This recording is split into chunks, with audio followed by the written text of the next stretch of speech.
துளாராசி அன்பர்கள் இந்த வாரத்தில் 7 நாள் ஒரு வாரம் சொல்கிறது. முதல் 5 நாட்கள் முக்கியமான காரியங்கள்லாம் செஞ்சு முடிச்சிருங்க.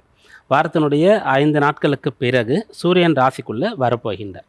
ஆல்ரெடி உங்களுடைய ராசியில் செவ்வாய் மற்றும் புதன் சொல்லக்கூடிய 2 கிரகங்கள் இருந்து கொண்டு இருக்காங்க. அதில் புதன் ராசியில் இருக்கிறது உத்தமமான பலன், ரொம்ப நல்ல விஷயம்.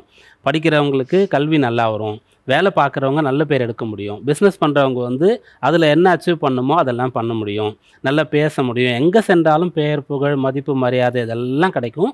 புதன் ராசியில் இருந்தால் அப்போ அது நல்ல பலனாக எடுத்துக்கலாம். அந்த புதனோடு செவ்வாய் சேர்ந்து இருக்கார். எப்பவுமே 2 பகை கிரகங்கள் சேர்ந்து ஒரு இடத்துல இருக்கும்போது 2 கிரகம் சேர்ந்தாலே கிரக யுத்தம்னு சொல்லுவோம். பகை கிரகங்கள் சேரும்போது அது அதிகமாக இருக்கும். அப்போ நீங்கள் ஒரு விஷயம் 2 பக்கம் இழுக்கப்படுவீங்க. இப்படி போகலாமா அப்படி போகலாமா, இது செய்யலாமா அது செய்யலாமா, சரியாக வருமா வேண்டாமான்னு சொல்லி ஒரு போராட்டம் உங்களுக்கு ஏற்படக்கூடிய அம்சம் இருக்கும். அதனால் இந்த வாரத்தில் முதல் 4-5 நாட்களில் முக்கிய பணிகளை செஞ்சுருங்க.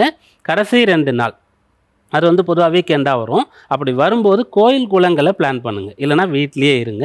கல்யாண விஷயம், வேலை மாறுறது, பிஸ்னஸில் ஏதாவது முக்கியமான விஷயம், இதெல்லாம் இந்த வாரத்தில் வீக்கெண்டில் பிளான் பண்ணாமல் இருங்க.